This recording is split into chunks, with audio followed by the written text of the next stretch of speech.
Ikaw may problema, ayusin mo yung problema mo. Wala na akong problema eh. Anong wala kang problema?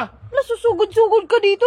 Nako, ayusin mo yan. Nako, alam mo, pasalamat ka, naging babae ka, pero kung naging lalaki, sinarko ko na yung uso mo. Bakit inaano ka ba?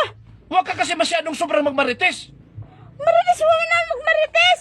Noong isang araw, pumunta ka sa kapitbahay ko. Oh, O ano sinabi mo doon? Ano pinakakalat mo doon?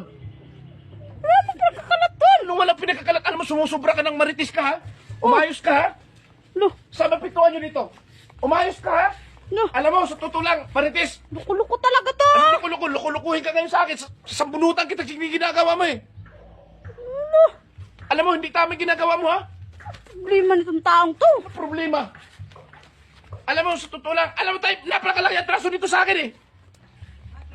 Bakit gagalit ka? Wala na ako traso sa'yo. Hindi, chismosa to eh. Pinagkakalat mo doon sa kapitbahay. Ano pinagsasabi mo doon kay pare ko? Magsalita ng gano'n sa kumpare ko. Dinig ng kumare ko. Ano ba kasi sinabi ko Tapos doon? pinagkakalat na pati sa kapitbahay nila. Sinabi na rin. Wala kang naalala sa sinabi mo?